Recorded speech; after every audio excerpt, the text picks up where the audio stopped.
Hello friends, ఈరోజు మీకు నేను పరిచయం చేయబోతున్నాను ప్రౌడ్ శాండ్విచ్. ప్రౌడ్ శాండ్విచ్కి నేను ముందుగా ప్రౌడ్స్ని నానబెట్టుకొని మొలకలు ఎత్తుకున్నవి తీసుకున్న ఈ మొలకల్ని ముందుగా నేను ఉడికించి పక్కన పెట్టుకున్నాను. దీనిలో నేను కావలసిన పదార్థాలు పచ్చిమిర్చి అవి సన్నగా తరుక్కొని వేసుకోవాలి. తర్వాత కొంచెం వాటిని నేను కలితిప్పుకుంటున్నాను.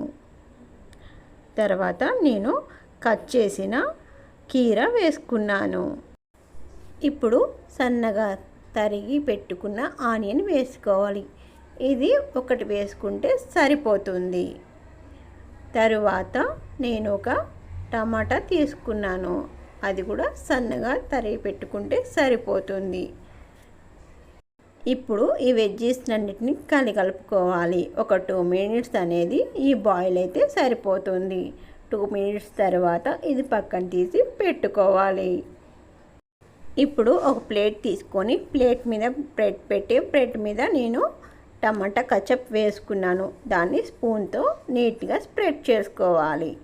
ఆ స్ప్రెడ్ చేసుకున్న తర్వాత ఇప్పుడు నేను ఉడకపెట్టుకున్న ఈ వెజ్జీస్ స్ప్రౌట్స్ని ఆ బ్రెడ్ మీద స్ప్రెడ్ చేసుకుంటున్నాను. ఎవరైనా సరే పిల్లలు మేము స్ప్రౌట్స్ తినము అన్న వాళ్ళు కూడా ఎంతో ఇష్టంగా తింటారు ఈ స్ప్రౌట్స్ని.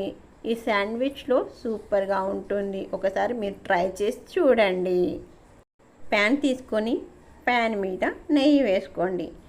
ప్యాన్ మీద నెయ్యి వేసుకున్న తర్వాత ప్యాన్కి బాగా ఆ నెయ్యి స్ప్రెడ్ అయిపోవాలి.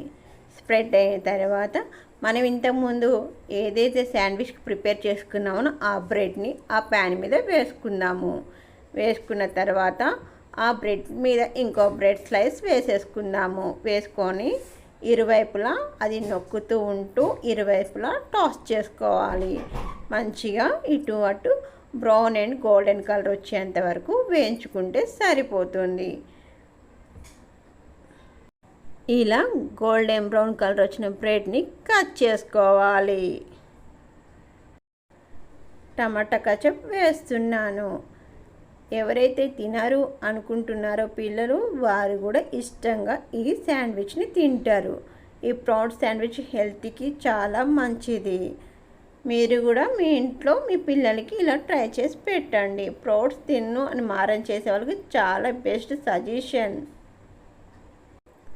నా వీడియో కనుక నచ్చినట్లయితే like, share, comment and subscribe చేసుకోండి.